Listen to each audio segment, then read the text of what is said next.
The Secrets of Middle-earth is brought to you by the StarQuest Production Network and is made possible by our many generous patrons. If you'd like to support the podcast, please visit sqpn.com/give. You're listening to The Secrets of Middle-earth, where we discuss the hidden themes and deeper layers found in the works of J.R.R. Tolkien, whether in his writings or in any of the media derived from them. And today we will be discussing Part 2 of Tolkien's Atlantis legend of the Silmarillion, the Akallabêth. I'm Thomas Salerno, and joining me today on the panel are Patrick Mason. Hello, Pat. Howdy, Thomas. Hey, and also with us is Rob Leonardi. Hello, Rob. Hello, a star shines on the hour of our meeting. Ah, I love it. Indeed. And also joining us is Jeff Haecker. Hello there, Jeff. Hey, Thomas. So be sure to follow The Secrets of Middle-earth in Apple Podcasts, YouTube Music, Spotify, or any podcast directory or app. You can find us on social media at Facebook, at facebook.com/StarQuestMedia, or on X, where we are at SQPN, or on Instagram, where we are at StarQuest Network. And don't forget that you can get your official Secrets of Middle-earth merch, including our awesome t-shirt, which features the Free Peoples of Middle-earth and the Hail Mary in Tengwar, at our website, sqpn.com/merch. It's a great way for you guys to support the show and to display your love for Tolkien and his wonderful world of Middle-earth. So before we dive right into more Doom, Jeff, we have some news this evening. Yeah, just a couple of things. So we wanted to highlight that our friend and former panelist Caitlin Fascista, her book is coming out.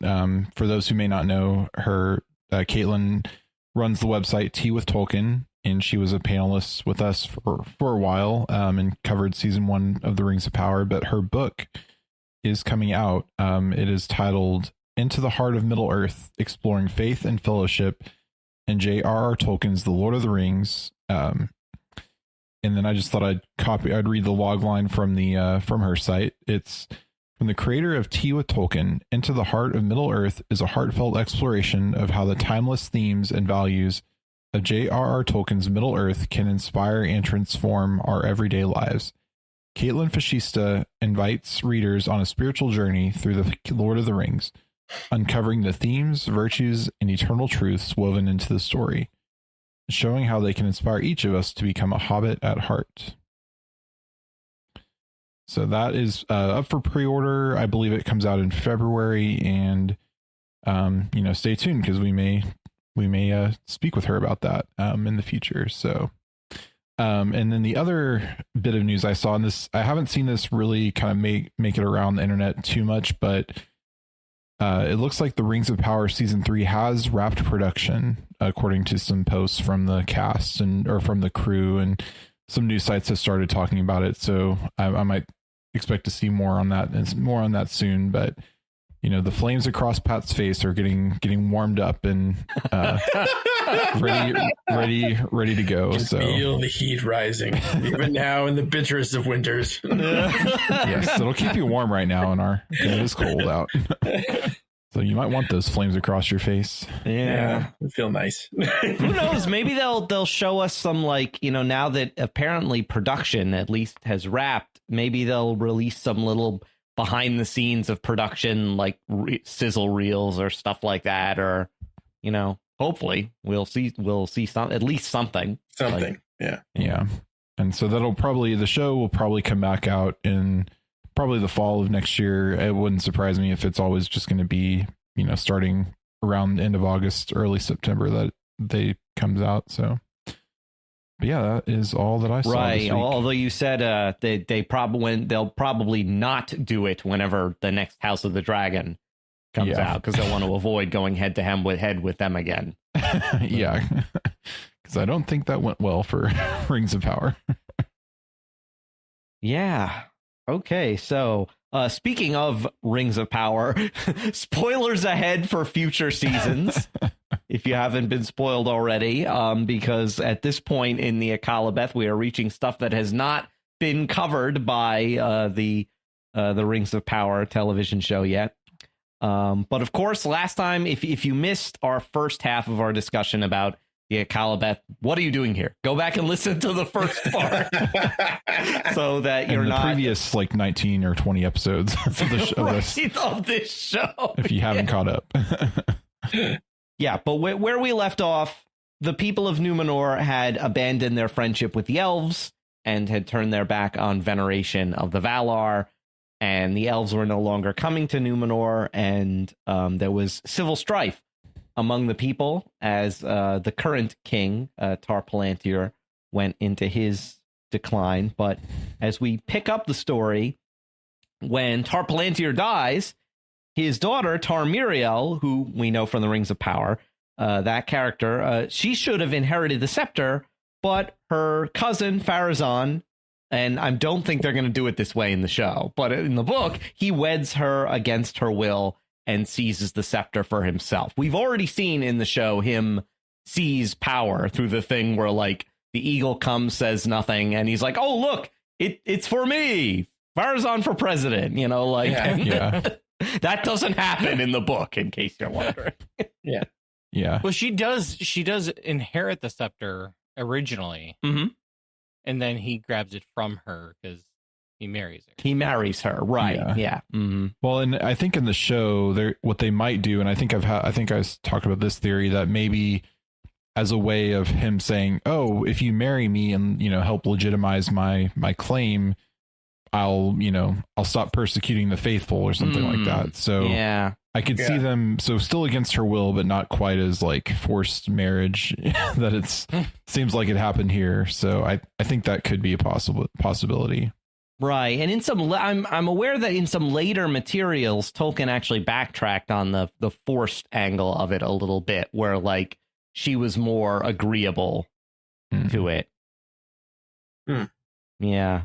But again, we're given kind of not a lot of detail here. Again, it's very much Cliff Notes for how this all happens. So at least in that sense, you can't get too angry at the show for wanting to add a bit more detail to this. Because of course, in this whole thing of Pharazôn seizing power and forcibly wedding Miriel, this would like J.R.R. Martin would devote an entire Game of Thrones book to just this part. Oh yeah. And it's still a better romance than an elf and a dwarf. Ka-ching! There goes our reference. Yeah, there we go. Check off your bingo card. Yep. Checks in the mail. But do you think that this sort of, because Tolkien does mention that it was against the law in Númenor to marry close kin, although in real world, in the ancient times, marriage between cousins in the royal house, or even closer, like in ancient Egypt, they often had brothers and sisters marrying one another in royalty because they were trying to imitate the gods, who also did that. But in Númenorian society, this was strictly prohibited, and yet Pharazôn's doing this anyway. So do you think that this just shows another step in kind of the degradation of Númenor, of kind of it's going away from the laws that had been established when they were still loyal to Eru Ilúvatar? Yeah, it's yet another step, right? So they're slowly walking away over the course of a couple kings, or that they move from the Tal to the R. And Pharazôn is sort of just running, right?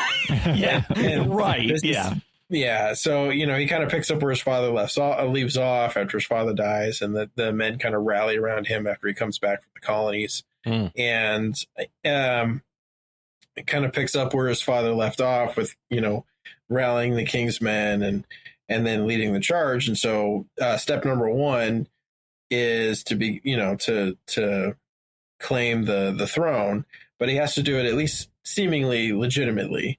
And so, but marrying his cousin is also against the law. So this is sort of the first little step that, But if you had a starting gun, this would be his first step forward off the block. Right. That he then begins to step forward and run. And, later on when Sauron gets in the picture, that's when his kick, kicks in. If you've ever done races or long races, it's where the runner goes from kind of a steady pace to a more, okay, I'm sprinting for the finish. Obviously, this is not a 100-yard dash. This would be like, he's playing the long game here. Yeah, this would be the 100, the 1,000-meter or whatever. And he's eventually going to really kick into overdrive. But this is sort of the first step, which it just shows that from the very get-go, Pharazôn is kind of crooked, right? Something is, or I always like the word bent from C.S. Lewis's Space Trilogy as applied to humans when they do, or applied to Harrow when they do something wrong, that they're bent. And, it was just this, how do you explain to somebody, or how do you explain to a non-fallen race what people from a fallen race do on a daily basis? Because they're messed up. Right. They're bent, right? They're not like they should be. And this is just him sort of, bent, and then bending the Númenóreans with him, because they put up with it, right? They don't take him to, oh, hey, you can't do that. They go along with it. And this is them kind of just following in his steps down the path. Yeah, it's like, so goes the head, so goes the body. Right. And if the king is the head of the kingdom, the whole kingdom is being, taken along with him in his, self-destructive, path that he's taken. Yeah. And it's a little sad for Muriel, because really after this point, we don't hear about her until the very end. Yeah. Right. When she makes her last ditch effort to climb the mountain, and we don't really know what she's necessarily doing, that like she's going to pray to Ilúvatar or try and, make some atonement action, but she doesn't make it. And not only that, she gets swept away. Yes. And so it seems like, but whereas other people on the island who did take action against the king are saved, she is not. And so there is kind of this question of like, is her silence from this part forward, her becoming like, complicit in this? And I find that very sad. Mostly because of her portrayal in Rings of Power as a relatively noble person. Yeah. And the question in my mind is where they're going to take that in Rings of Power, if she's going to end the same way, or if she's going to, remain as a noble figure and kind of go down with Númenor as her visions show her, or if she'll be more complicit with Pharazôn and Sauron as time goes on. Yeah, and there are also fragments of more detailed Númenor stuff in the history of Middle-earth, like almost like the very beginnings of a Lord of the Rings scale Númenor novel. And I wonder if we had ever gotten that Muriel would have been a more substantial character, and we may have gotten more insight into her motivations. Because her silence is very interesting, and yeah. Well, I'm wondering too in the show if they'll, because I don't think they're going to backtrack on her becoming complicit. So I think it might be, like I said, she becomes complicit maybe if Pharazôn says, I'll marry you and I'll stop persecuting the faithful, until he starts human sacrificing and all that, and we're in, just kind of locks her away, and she can't do anything. And so I hope they do kind of bring that scene of her climbing the mountain and trying to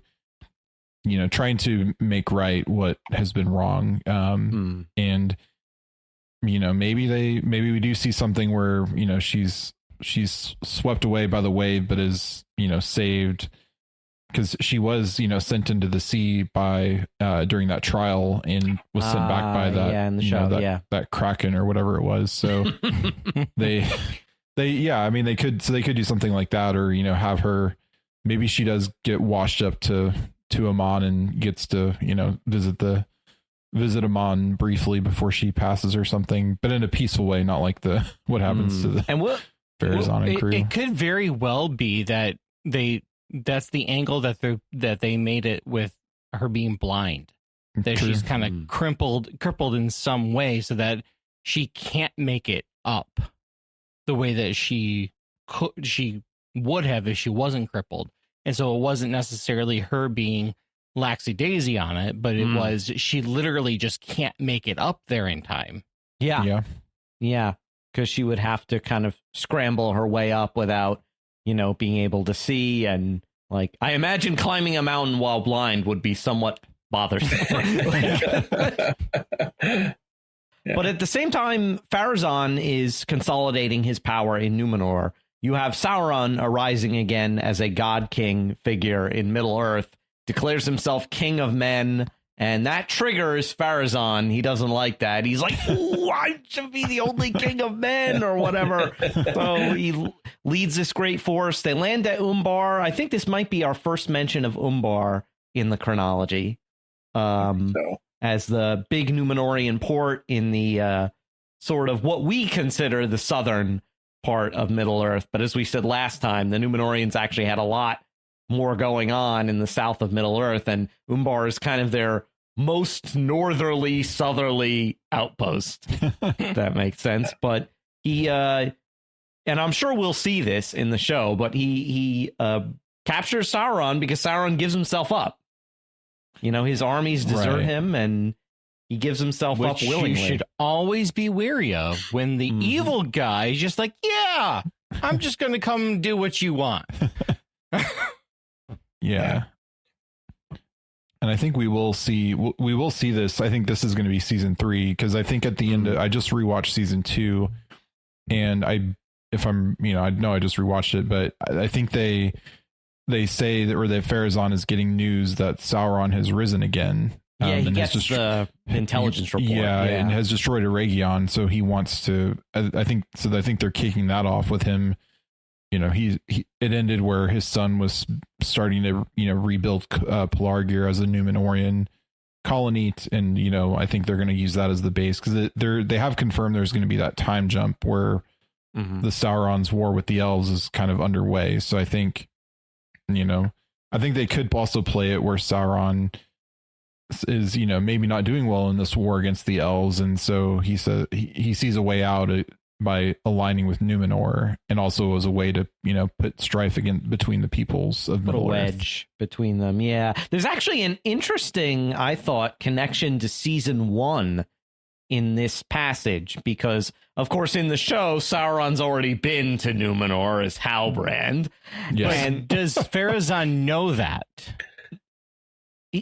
I don't think so. I don't remember if he knows Halbrand is Sauron. I don't think they ever say anything about it. But what's interesting about it is that when Sauron's brought back as a hostage to Númenor, it says he's astounded by the grand scale of the city and the might of Númenor, but that just fills him with even more hate.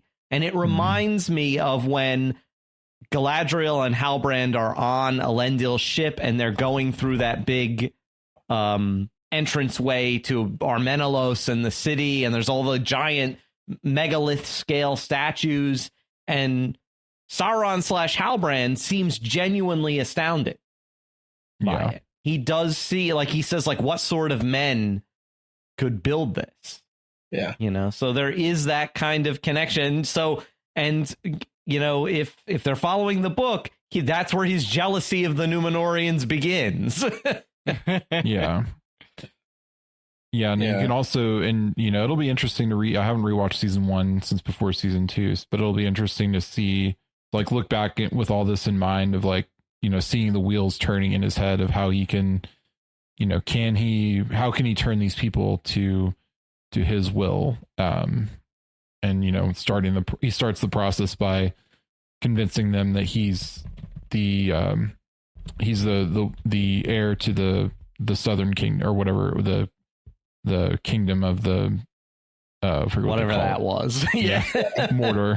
Southlands. Southlands, yeah, there you go. Yeah. So this image is an interesting one because it parallels an image we get from,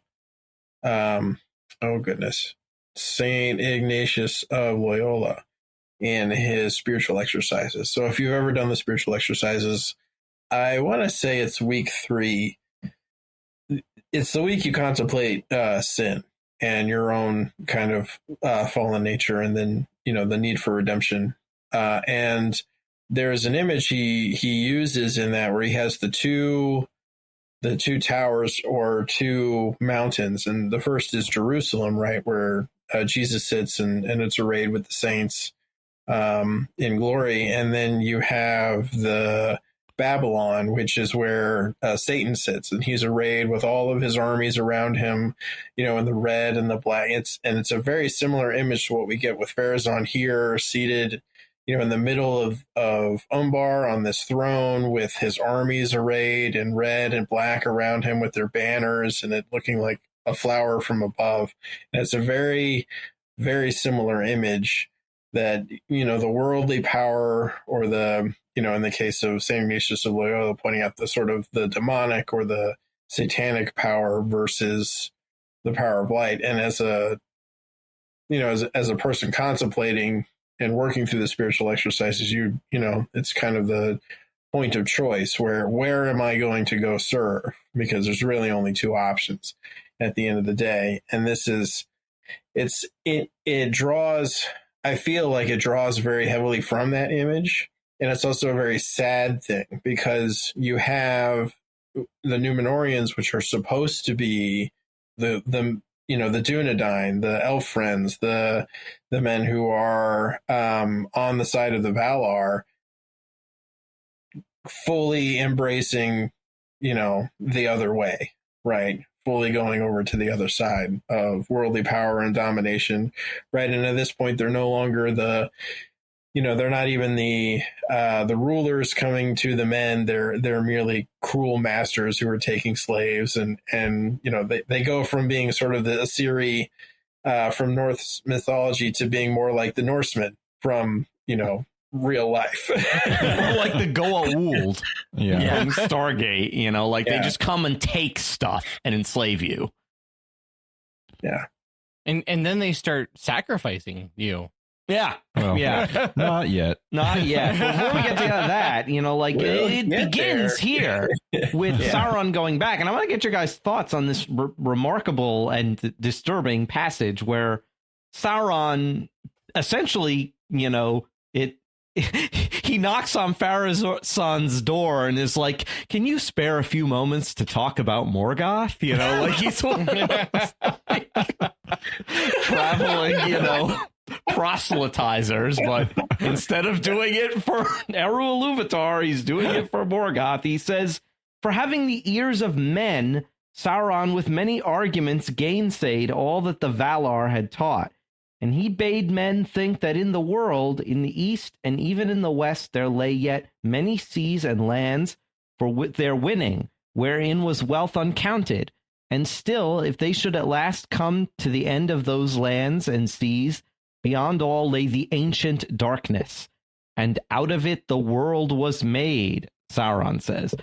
"For darkness alone is worshipful. And the Lord thereof may yet make other worlds to be gifts to those that serve him, so that the increase of their power shall find no end." And our Pharazôn said, "Who is the Lord of darkness?" Then behind locked doors Sauron spoke to the king, and he lied, saying, "It is he whose name is not now spoken, for the Valar have deceived you concerning him, putting forth the name of Eru, a phantom devised in the folly of their hearts, seeking to enchain men in servitude to themselves, for they are the oracle of this Eru, which speaks only what they will. But he that is their master shall yet prevail, and he will deliver you from this phantom. And his name is Melkor, Lord of all, giver of freedom, and he shall make you stronger than they." So, very much first chapter of Genesis, the serpent stuff. Yep. Yeah. I almost wonder if this was Tolkien's commentary on Mormonism a little bit, with the idea of Yeah. and the Lord thereof may yet make other worlds to be gifts to those that serve him.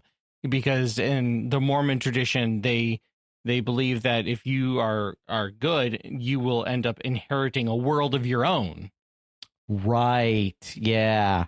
Then you will become a god of your own planet. Yeah. Supposedly. Yeah. Yeah. It strikes me, there's that in there.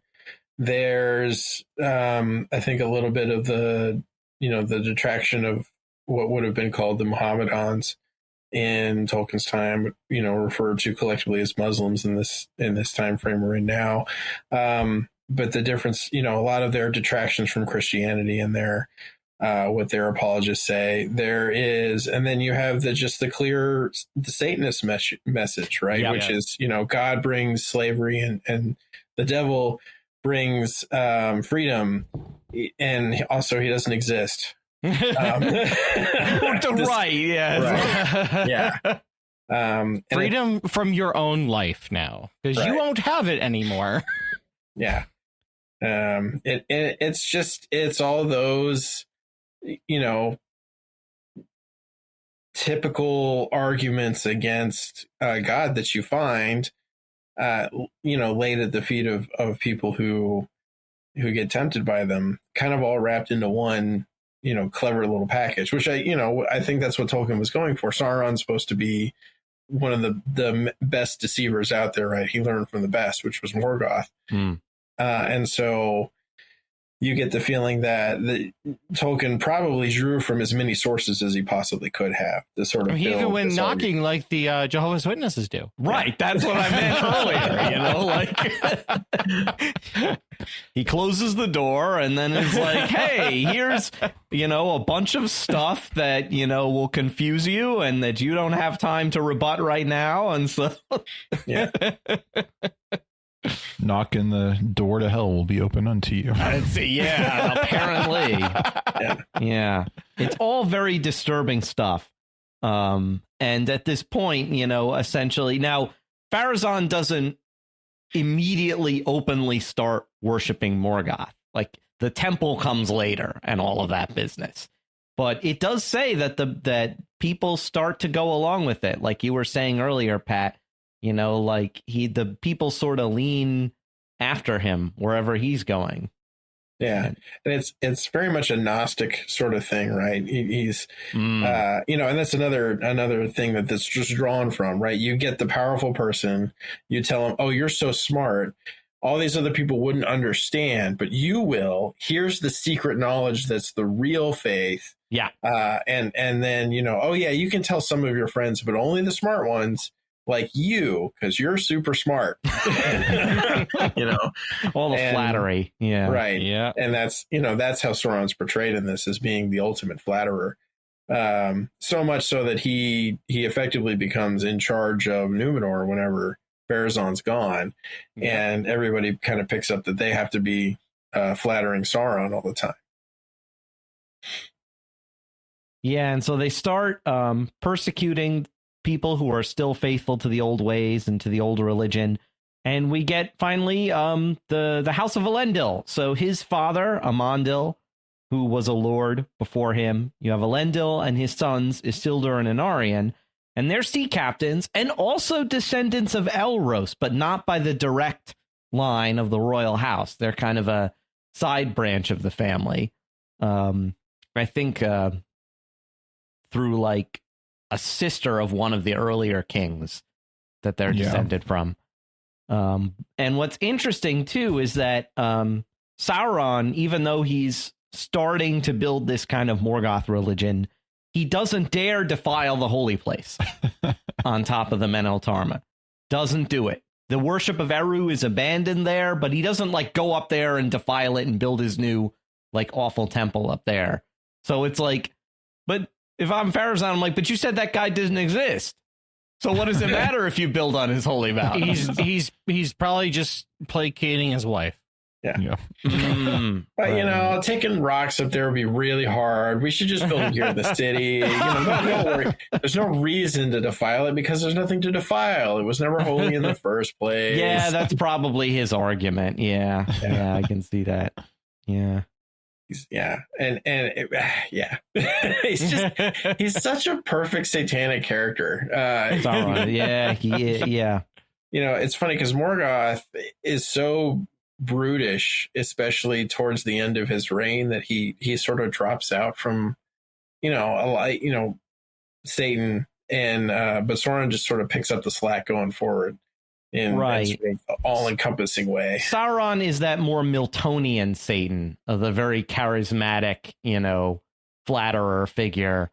And it just kills me when people say Sauron, the Dark Lord, is an unrealistic villain. I'm like, that a Dark Lord literally does exist in real life, who's not that dissimilar. Yeah.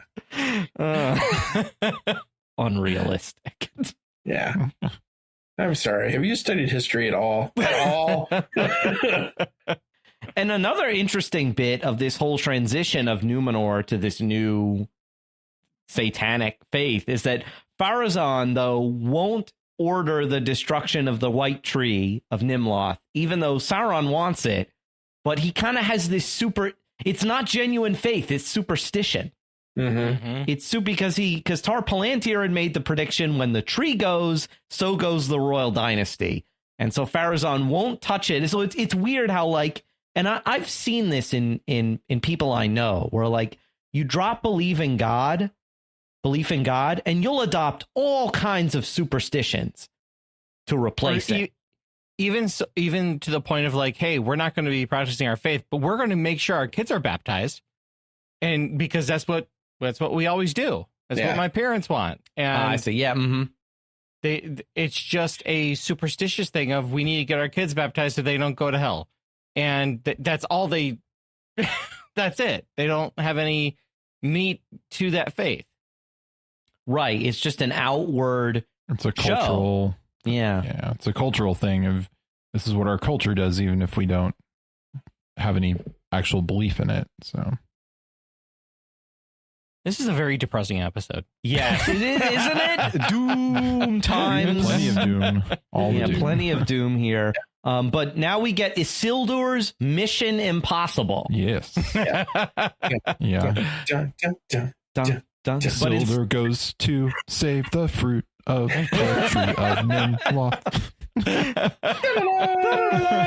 But instead of climbing the Burj Khalifa, he is climbing up to the top of the royal sanctuary to get in there and steal one of the fruit of the white tree. So because Sauron is finally impressed upon Pharazôn that he wants it cut down. But again, he goes over this in just a few lines. Yeah.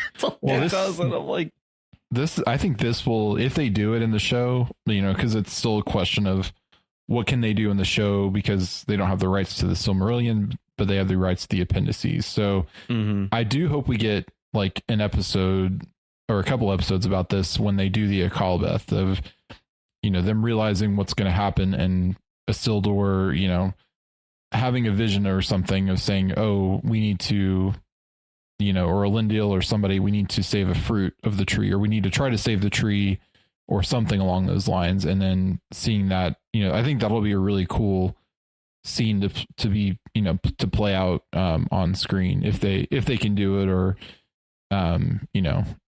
I think it'll be really cool. And they probably won't have the Mission Impossible music playing, but they'll have their own score, which will be fun. And they have asked in the past the Tolkien estate for permission for specific things, so they might do that in this case. Yeah, because I think too, the Akallabêth is kind of, it's not part of the Quenta, so it's it's so while it is this part of the published Silmarillion, it's really its own. It's kind of the postscript to the Quenta, seeing what's happening with those men after after the events of this long tale. So it's honestly more tied to Lord of the Rings, yeah, than to the Silmarillion. It has more connective tissue with the Third Age, right? And it really does lend itself to a Mission Impossible style thing, because he gets the fruit and then he's discovered, right? And then he's got to battle his way out. And so, I'm hoping for a lot of parkour and they're going to have the eagle is going to come as the getaway driver. And probably. I wouldn't doubt it. Yeah. I would not doubt it. Yeah. I would doubt that. I would think that probably his sister that they created is going to be playing a part in that. Yeah. Or his brother, because we haven't seen his brother. He's been mentioned. I think in the finale or earlier, they say when Elendil goes west of Númenor, he's gonna, I'll go find where Anarion is, because it seems like they've had a falling out of some sort. Oh yeah, in season 1 they talk about it. It could be related to their mother dying, because we find out in season 2 that she died saving Isildur from drowning. So. There is that, could we see that being kind of the source of their conflict or something? And Isildur's out of it for like a while. He has to recover from his wounds, and they plant this fruit of the white tree. And it reminds me too of earlier in the Silmarillion of saving that last fruit of Laurelin, the golden tree, after she was poisoned by Ungoliant. I thought it was really beautiful that like he goes and steals the fruit and has these wounds, but the moment the fruit buds and flowers, he's perfectly healed. Like just that imagery, I think was really beautiful with that. Yeah. Yeah, it was. And it's almost like it's like a reverse Eden, right? He's stealing the forbidden fruit. Like the fruit is forbidden. No one's supposed to go near the tree or touch it by order of the king. Yet he's stealing of this forbidden fruit for a noble purpose and not for an ignoble, because it's not for himself. He's not eating it. Right. Right. He's not eating it. It's for the continuing of this line of the kings. And in a way, Tar Palantir's prophecy works both ways, because yes, Nimloth is destroyed and the original line of kings under Pharazôn fails, but the tree's seed survives to give birth to a new line of these white trees. And so a new line of kings is begun in Elendil and his sons. So it's like, the Tolkien does that sometimes, where the prophecy will unfold in very interesting ways. Unexpected. Yeah. That's it. Yeah. Yeah. I keep having just this idea that like they're gonna have the tree in a little boot, kind of like in WALL-E. Oh yeah. Yes. He's gonna have to stop Beric from eating it, though. The little sapling. What's interesting is that by this point, the human sacrifice has begun, and they actually use the white tree as fuel for the fires in this kind of sacrilegious act. And the first fire, and they finally and this temple is huge. I don't know if anybody's been around a 500 foot tall building. This is not a small building. No, it's like a monstrous temple. Yeah. And what's interesting is that it says like not everyone who they took to the fires were innocent. It mentions that it says those were bitter days and hate brings forth hate. That some of the people, even among the faithful, did fell deeds in response to evil deeds being done against them. So there was a kind of, retribution kind of, and maybe like blood feuds stuff going on.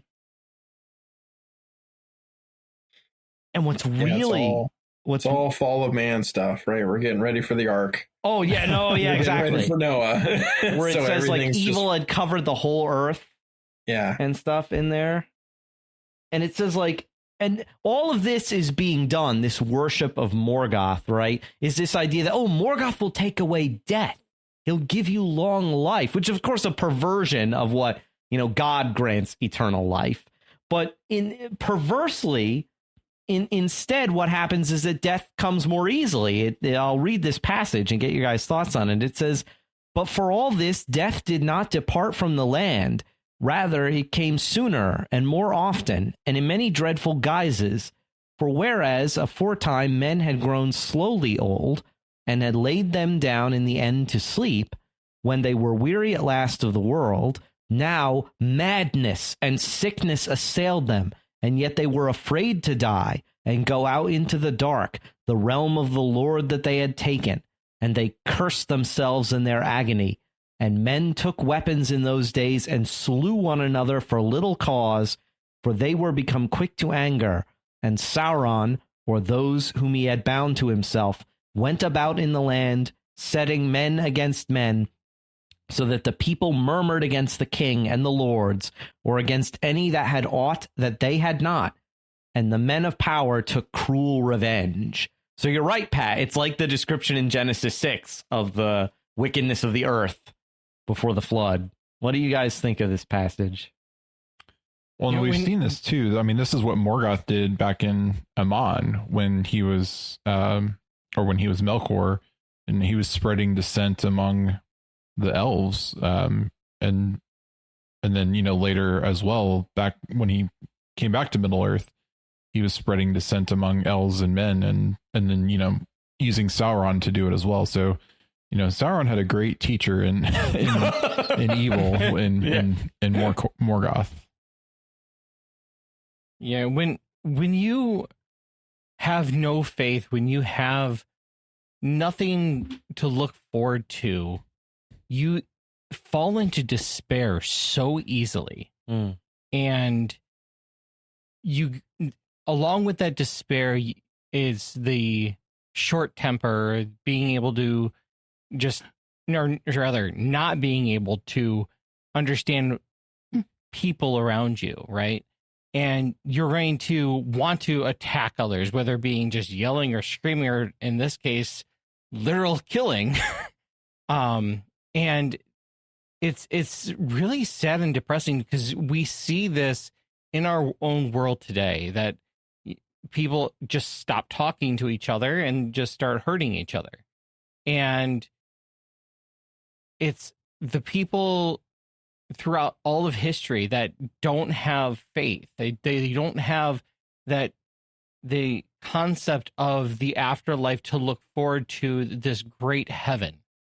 And they're out there just falling apart. And we see this in Genesis. Obviously, the ages in Genesis go from almost 1,000 years to no more than 120 years, right? Right. And you have this situation where you have these people that their lives are becoming shorter because they're losing their faith.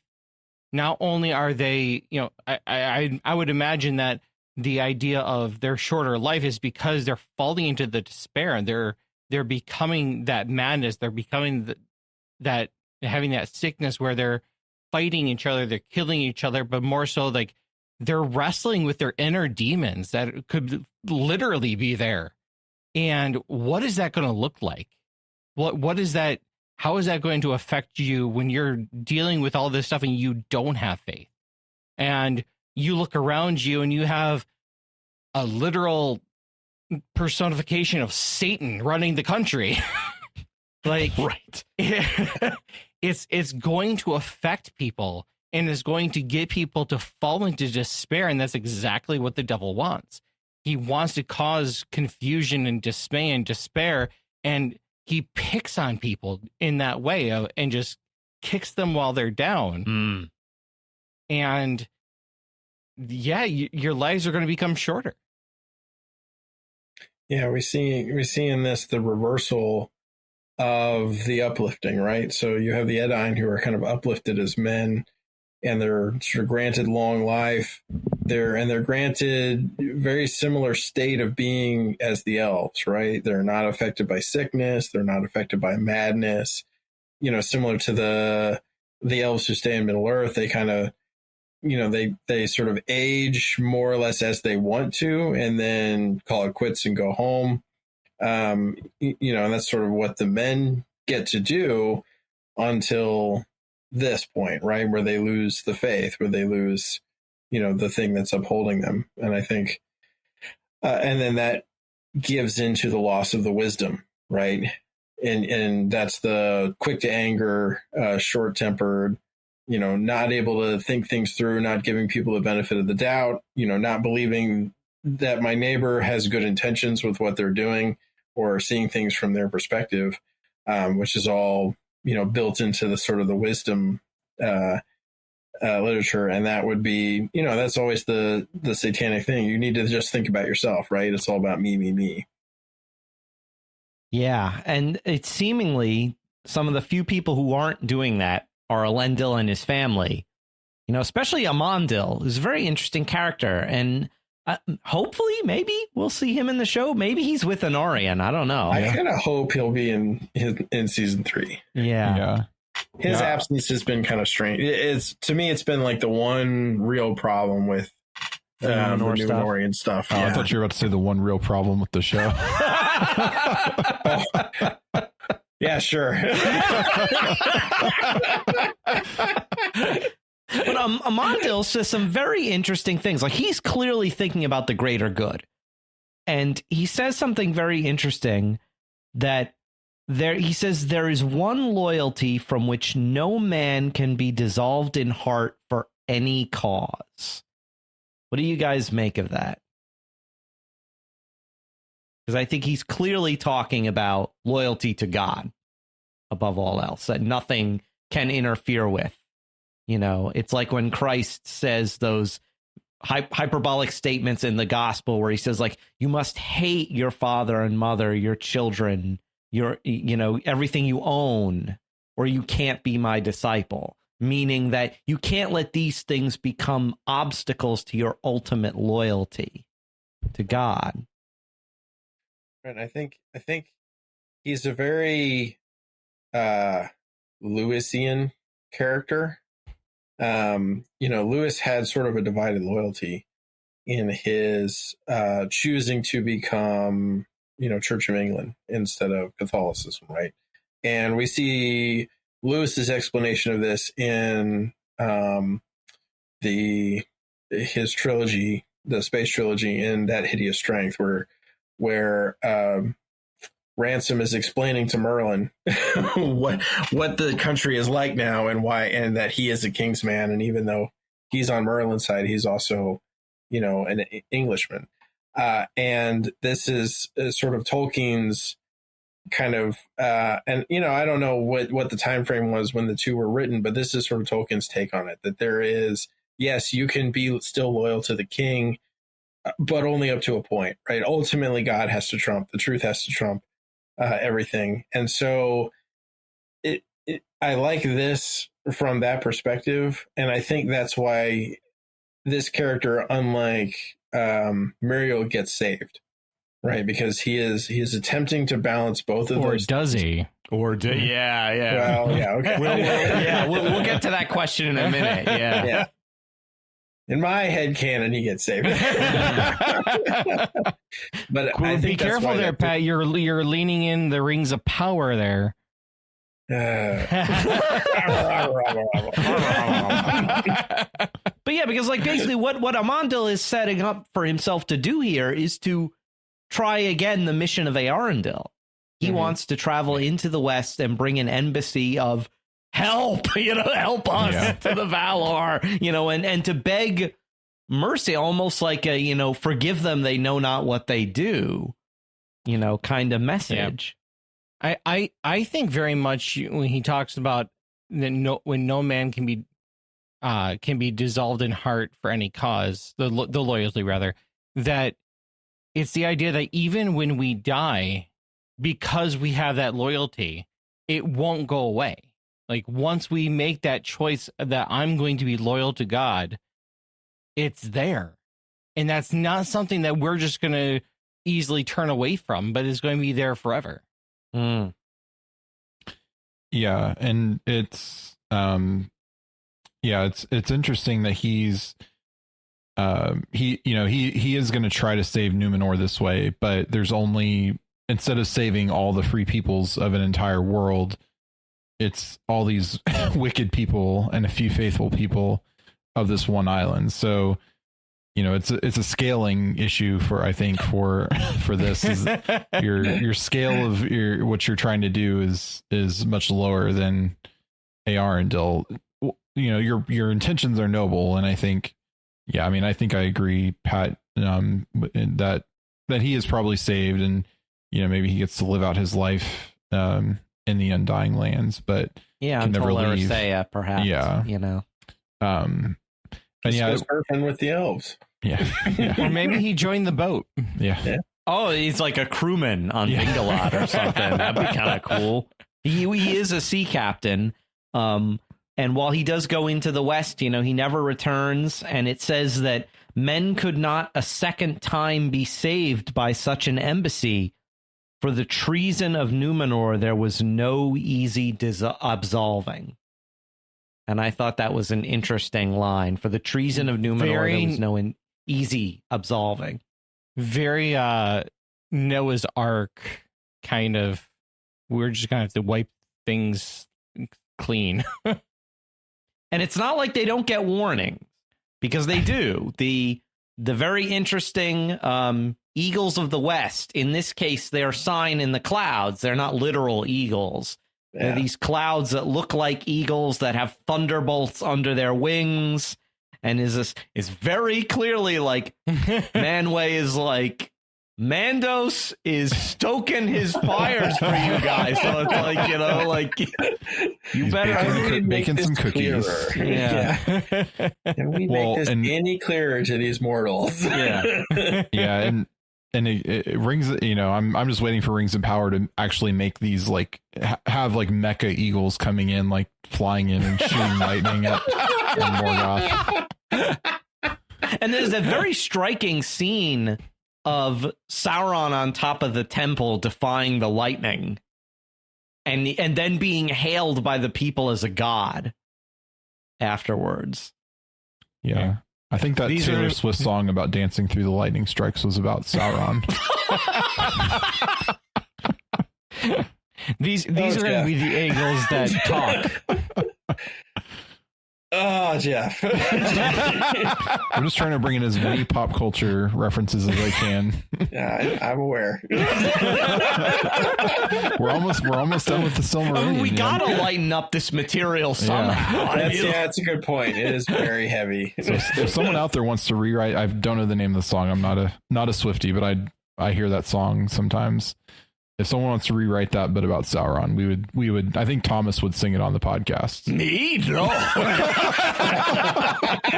I literally know nothing about Taylor Swift or any of the lyrics to her songs. If someone records it, we will play it on this podcast. There you go. Yeah. There's an open call. There you go. And at the same time this is happening, though, Pharazôn is getting his fleet ready to sail out into the West and seize everlasting life from the Valar, because Sauron has convinced him that he can do this. It's a thing you can take. It's it's literally this thing you can take, or that the Undying Lands somehow grant you immortality. Well, you're so smart and so good, and you're the best, and no one should really bow to you, not even the Valar. I mean, they're made up anyways. Just go. At this point, Sauron's just throwing stuff out there. Just go, so I can be done with you people and go back to being Lord of Middle Earth. Right, because all this is really a plot to just have Númenor and Pharazôn destroyed. That's what this has all been about. He's like, these people insulted me, and I'm going to play that. He's an immortal being, so he can play this long game of this slow, drawn out killing you over decades and decades and decades. Yeah. And I'm not even a vampire. I get to stay awake during the day. And mirrors don't work on me, or garlic. Yeah. So yeah. As far as we know. It says that he's laughing at them the whole time, too. Yeah. And I kind of feel like even the worship of Morgoth or Melkor or Morgoth, it is still him just messing with them. What can I do that's the most affronted thing to the Valar? I'll get them to worship the guy they cast into the outer darkness. Right. Because at this point, he's large and in charge. He's not subservient to Morgoth anymore. And he's probably laughing at Morgoth, too. He's like, I got them to worship you and you're not even here. Yeah. It's me who's reaping all the benefits. Like. Who's in charge now, Dad? Because I always imagine him somehow a little bit like Starscream. Where, like, behind the scenes, he's always wishing that Morgoth would just bite it so that he could be in charge, you know? I'm in charge now, Morgoth. Basically. Like the Beast Wars version of Starscream. Who, Waspinator? Yeah. Oh, my goodness. Waspinator, have plans. Yeah. That's a throwback. Yeah. I grew up with that show. Yes. Yep. Yeah, oh, my gosh. But, yeah. Yeah, I can pop culture reference too. I find it interesting that it's Eru Ilúvatar who destroys Númenor, not the Valar. Yeah. Well, they give up their dominion because they're so exasperated and they're just done. Done. We sent I'm out, bro. messengers. We had full-on words. We had discourse. I sent my eagles. I sent the other birds. I sent clouds and lightning. I'm out. Other than doing what we did with Balerion. If you want us to do that again, we can do that again. Because this time, you think we don't know ball? We know ball. Because this time, they didn't just need to like destroy a continent, although that is what happens. They needed Eru to intervene because only Eru could change the nature of Arda, which is what needs to take place, because they don't want to just have Númenor destroyed. They want to remove the Undying Lands from the danger of another attack like this and remove the temptation of men to want to seize this earthly paradise, so they remove the earthly paradise from the earth.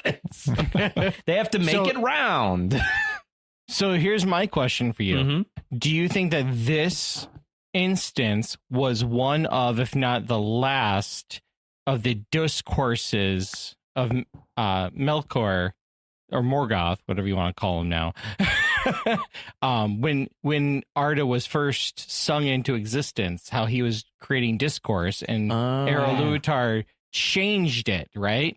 Yeah. And is this one of those times, because the entire singing of the earth into existence was done so that the Valar could all see it, and then they visited it, and then they pulled them back and came to, just kind of bring it all around. And then it's like, okay, now you go be part of this. So is this one of those times that, what do you think? Yeah, so you've triggered my full-blown conspiracy theory. Good job, Rob. So for those just listening, Pat's got the board out. He's got his string out. The strings. Tinfoil hat. So, and this comes from a place of confusion on my own part, from reading The Lord of the Rings and The Hobbit, and then reading the Silmarillion and going back and forth. Because there, in the Silmarillion, we have presented to us these three sort of large events that take place over the course of Arda that seem to correlate to the song, right? To the three themes, right, at which we see Ilúvatar break in, once when he's like happy, and the next time he's not as happy, and the third one his face shines. I can't remember the exact words, but it doesn't seem, it's like that time when your dad comes in the room and you see his face, and you're like, oh, we are in trouble. And so to me, those the three events in my mind are the destruction of the lamps and the sort of marring of Arda that happens with that, and then the destruction of Balerion and the War of Wrath, and then the Akallabêth, right? However, those don't necessarily correlate to the three ages, right? What we call the three ages. If you look at, because the first age ends with the War of Wrath and Balerion. So does that correlate to the end of the first theme?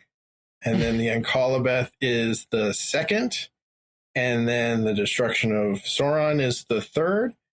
Or is it these large events that sort of take place and really change the shape of art and seem to require really because after the destruction of the lamps, or no, sorry, it's slightly before the destruction of the lamps is when Tulkas finally comes down to kind of beat up on Morgoth or Melkor at that point.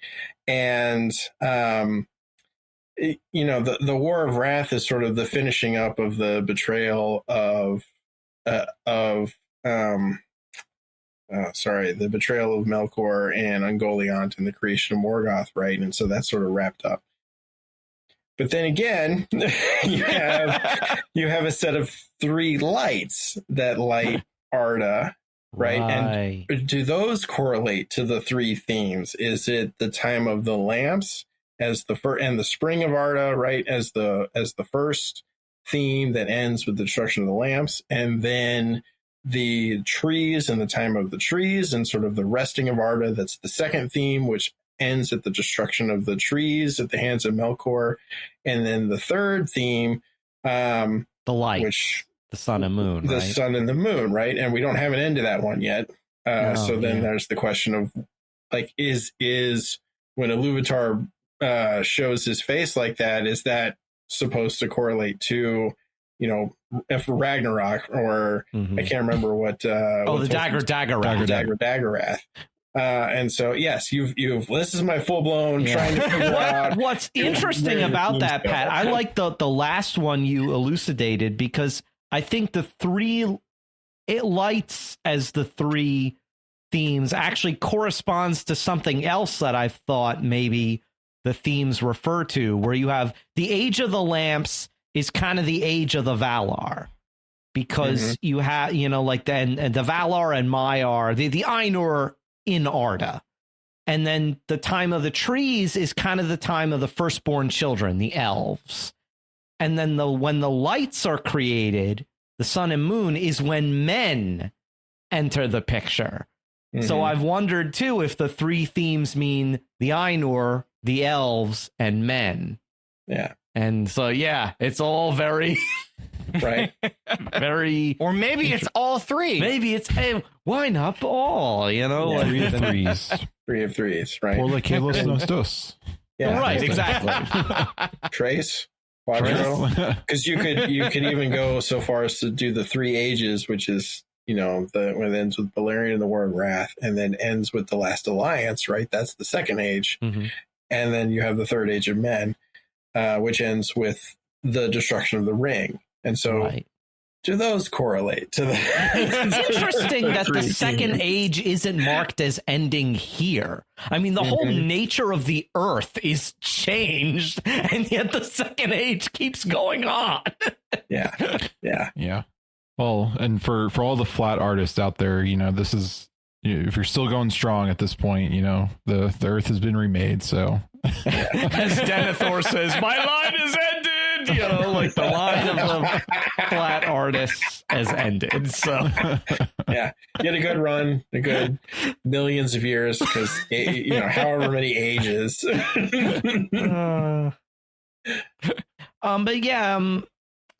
Another, and Pharazôn, his fate is apparently to be trapped in this kind of purgatorial state for until the Dagger-Daggerath, which I thought was interesting. Yeah. So I put this quote on here, but it says, "But our Pharazôn, the king, and the mortal warriors that had set foot upon the land of Aman were buried under falling hills. There it is said that they lie imprisoned in the caves of the Forgotten until the last battle in the day of doom."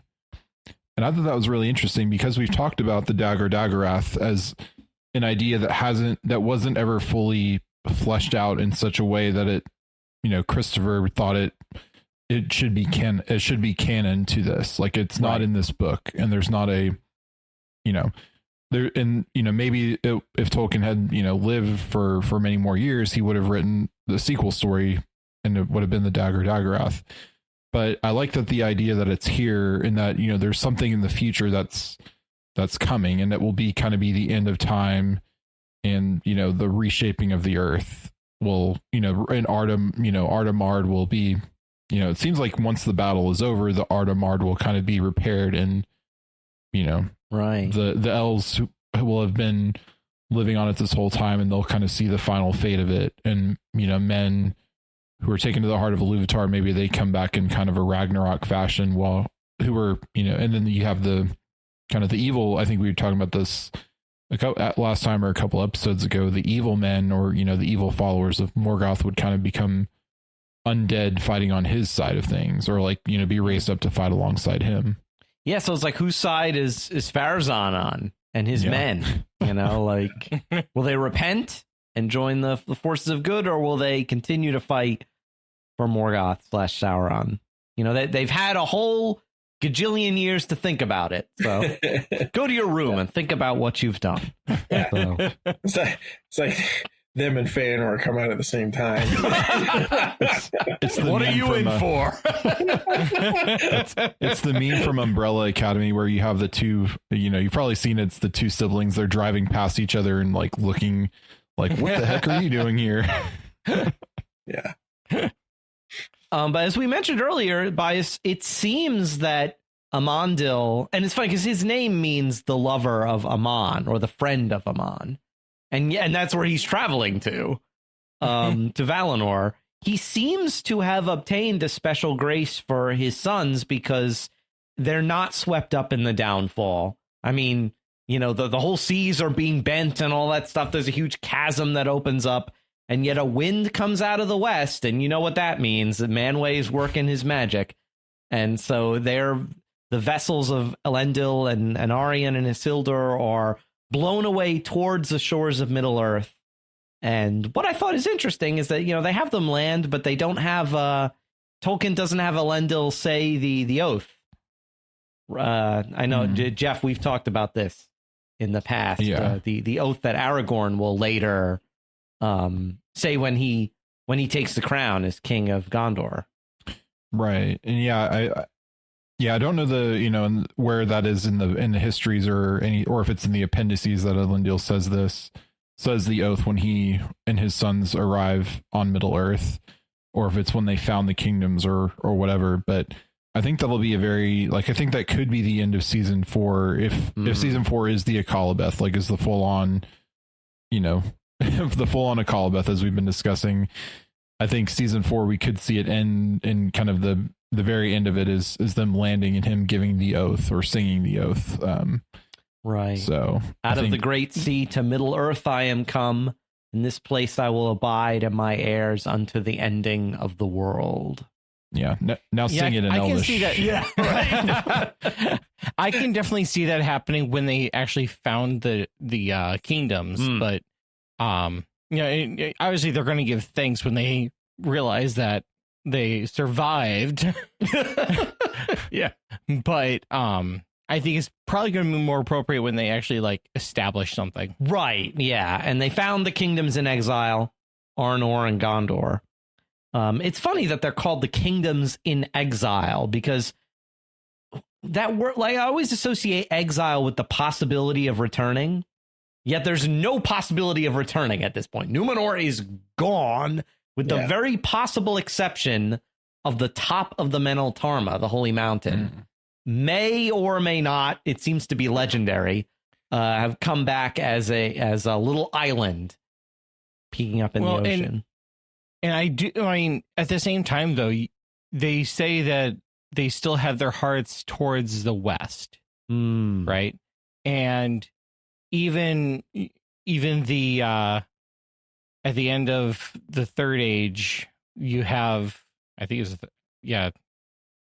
when the Fellowship are able to embark to the west. They're going to the Undying Land somehow, right? Right. And they take the straight road.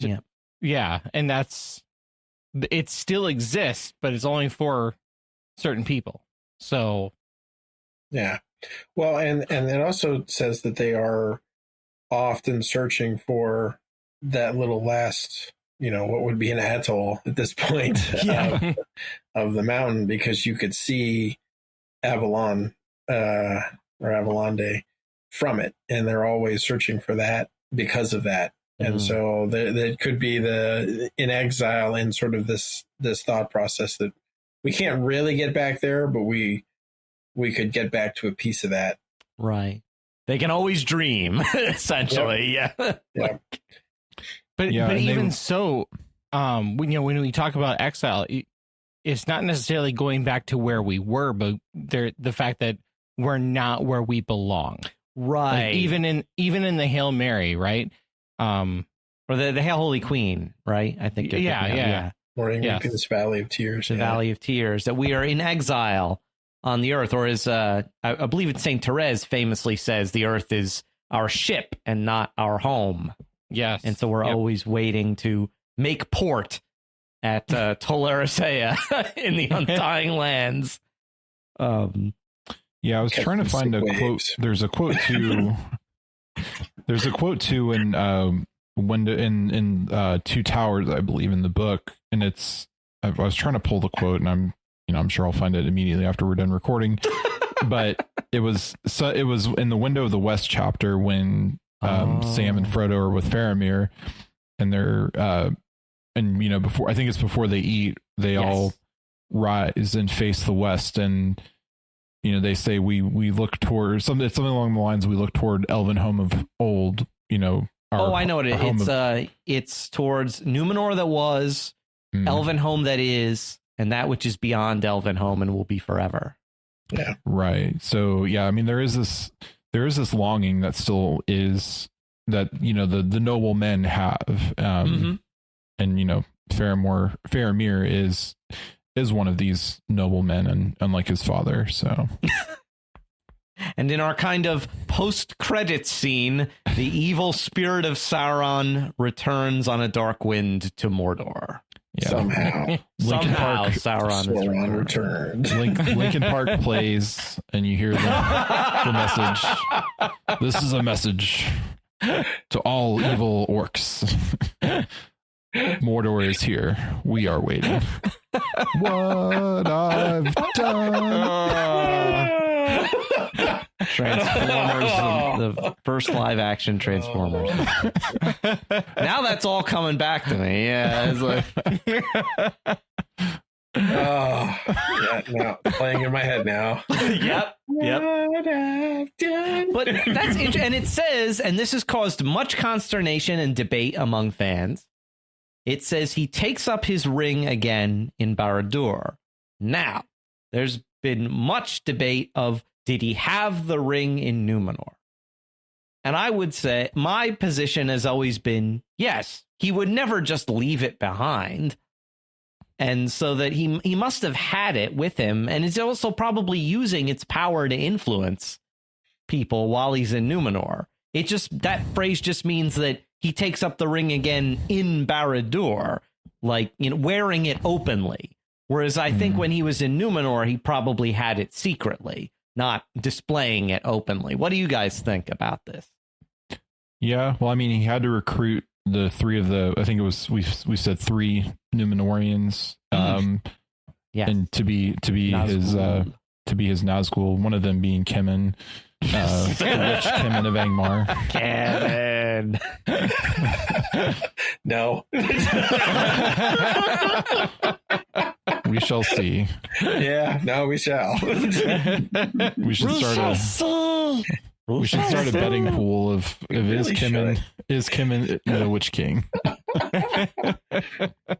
I don't think he necessarily needs to have it. I think he's powerful enough to have left it in Barad-dûr and not necessarily needed it here. And when you're giving yourself up like he did, you're not going to necessarily bring your most prized possessions, especially when you are that powerful already. He didn't necessarily need to bring it, but he's evil enough to succumb the entire nation. Right. And the other argument was that, well, his body is destroyed in Númenor, so how would he bring the ring back? with Right. him. But Yes, I'm like, but that he's a too. spirit. He can move telekinetically objects, but like He's goo, so that he can just be. right, yeah. Or He he calls a Guron sea monster. again. Yeah, or he calls a sea monster Sea like he did in monster. season 1. And what's interesting too is that it says that this time he can never adopt a fair form again. So that whole Halbrand thing is done. He can never appear as a strapping, handsome hero guy. So again, or is Serenitar. Yes. I go back and forth on it. I really do, because the way it portrays it, it's and Sauron sitting in his black seat in the midst of the temple had laughed when he heard the trumpets of Al-Pharazôn sounding for battle, and again he had laughed when he heard the thunder of the storm, and a third time even as he laughed at his own thought, thinking that he would do now in the world, being rid of the Edain forever. He was taken in the midst of his mirth, and his seat in his temple fell into the abyss. So, yeah, right? Like, if he's got the ring, then how does it make it back to Barad-dûr? Is it sort of the, is there some sort of sea creature golem that somehow, gets in and seagull? Yeah. Oh my gosh, Jeff. Mine. Yep. But with a Gollum accent.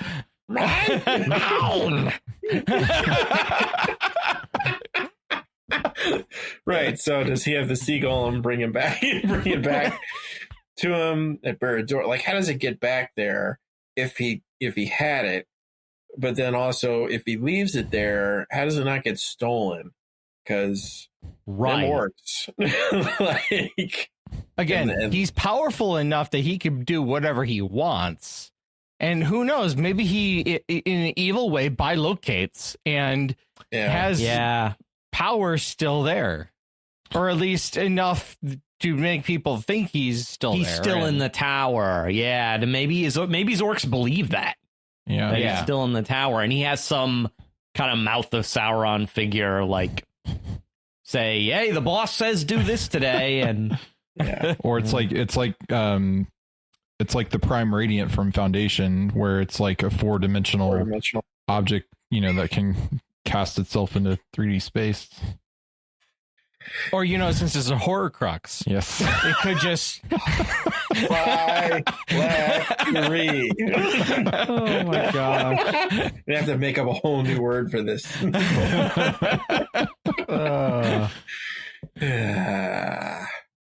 But that is a problem, because it's totally a Horcrux. So why would he leave it, unguarded or unsafe? Yeah. It'll just make the next person that touches it believe that he's there, and yeah, maybe, yeah. It's an interesting question. Or wither their arm enough so that they're powerless. But yeah, it has drived many comment sections to much sturm and drang over this question. At least that I've seen. But yeah, he returns to Mordor.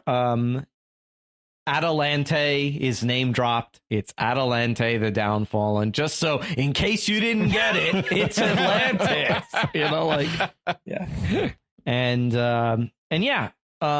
Since the earth is round now, only the straight road can bring you to the Undying Lands, which we know Frodo eventually finds when he goes on the last ship with Elrond and Galadriel and the others. Yeah, you need a hyperdrive to reach it. So right, or a Stargate. Yeah, that's the Stargate is the straight road. You need that 9th chevron or 10th chevron or whatever it is. That gets you to a different universe. Yeah, exactly. Because Valinor's been removed from the circles of the world, so apparently you have to go to a whole other universe to get there. It's a pocket dimension, like in Superman. So let's see. There's another reference. There we go. Yeah. Swallowed up by a space whale. Hyper jump. Well, Star Trek. There is a magical whale in the Lost Tales and in Roverandom that can get you. Get you to Valinor. We may talk about more next year. So, Yeah. Yeah. You thought I was just making that off the cuff. yeah. That's actually in the legendary. Well, Aver, from a certain point of view. From a certain point of view. All right. So, what are our kind of wrap up thoughts about the Akallabêth, Atalante, Númenor the Downfallen? What do we got, guys? Doom. Yes. Doom. Yeah, I really like this section, and I've said it over and over again. The Númenor stuff that we're getting in Rings of Power is my favorite plot line. So I'm excited to kind of see an adaptation of it. Also, maybe a little terrified to see what they do. Like, well, are they going to try to make Sauron a sympathetic? I mean, they've already made him somewhat sympathetic. Are they going to try again to make him seem like a good guy of some sort to the viewer? Obviously, as we know the story that he's not a good guy and is corrupting Númenor, but it'll be interesting to see how they do all that. I think after that bit of him gaslighting and torturing Celebrimbor to death, they can't really recover that character into Sauron into being a good guy again. We've seen Loki in Marvel, and he's he goes from like the worst, the biggest enemy to like one of the best characters. So wouldn't put it past them to try. Yeah, but he keeps going back and forth a lot. Yeah. This is more he's just horrible.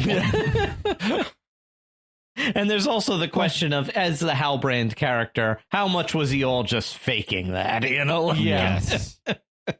Yeah. And it's funny because I actually granted, it's very sad what happened to Celebrimbor, but I'm more angry about Adar. Yeah, you know what? Yeah, no. Yes. Agreed. Yep. Yeah, that was so. Because we all knew what was going to happen there, but we didn't know what was going to happen with Adar. But I think Adar was saved. I'm in the Adar was saved camp. So yeah, I think he was there. Yeah, it's such a sad story, and unlike the Silmarillion, it's very unflashed, right? It's just the bones. Mm-hmm. We get just the basic, and really the most of it's given over to just All-Pharazôn's reign. You don't really get the rest of the history of the Númenóreans, which, I mean, you're talking, 23 sovereigns prior to Ar-Pharazôn, and all of them living to, 500 to 1,000 years old, somewhere in that range. So you get a lot of history there we don't get. In some ways, it's very similar to the Silmarillion, where we get, kind of large swaths of the tale sort of jumped over, and you're just sitting there thinking, man, you could have written a good 1,000 more pages on this. And that's very much the feeling you get. So it's sort of this double sadness, the sadness that we don't have more. And then also the downfall of man, because it's like you guys had a good thing going and then you had to screw it up just like the rest of us. It's a very human story in that way. Mm-hmm. Yeah. Which makes it why it's such a good story. Mm-hmm. We're able to see ourselves in that and learn from it in a way that we don't have to necessarily make ourselves feel too bad. Yeah. But we take from it, hey, you know what? This is actually a good thing. I was actually just reading a book from Father Michael Schmitz, who references Lord of the Rings, and I'm like, hey, yeah, you and ironically talking about exile and everything like that. Mm-hmm. So,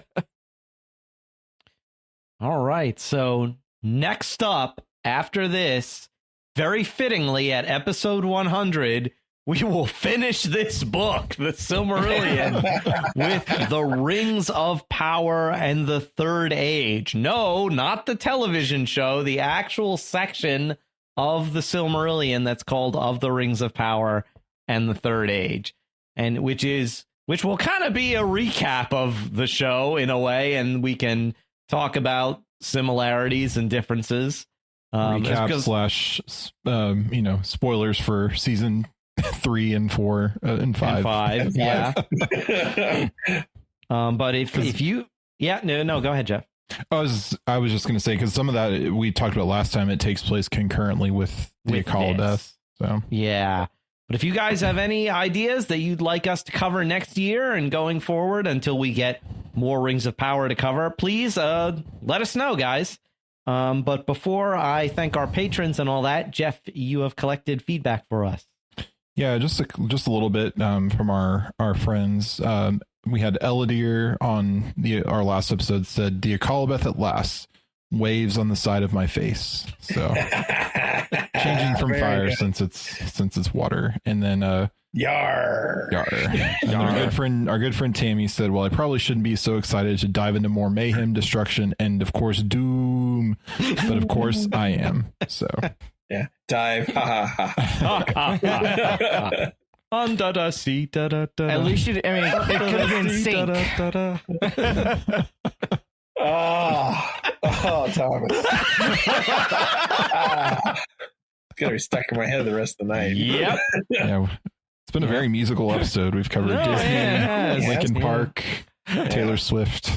Just play those Atlantica levels of Kingdom Hearts, and you'll have that song stuck in your head for weeks.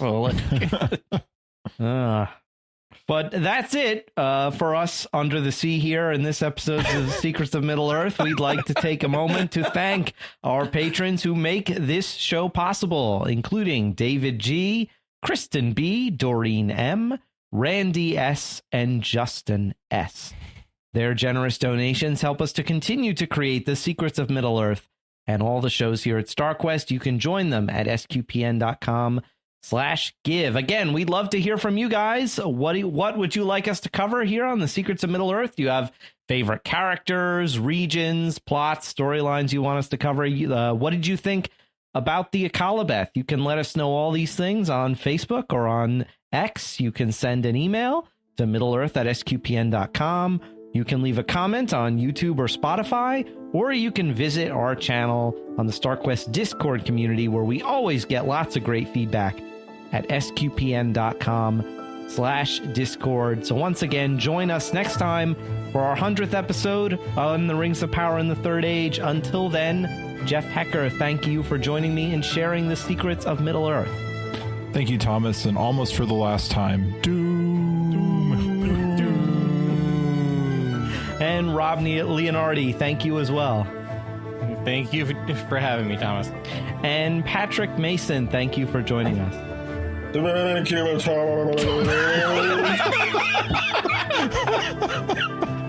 And once again, I'm Thomas Salerno.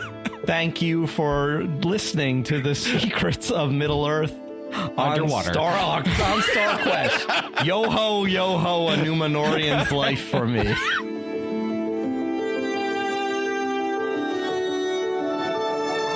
Here's another show on the StarQuest Network you're sure to enjoy.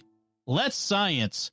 Find the show wherever fine podcasts are found or at sqpn.com/science.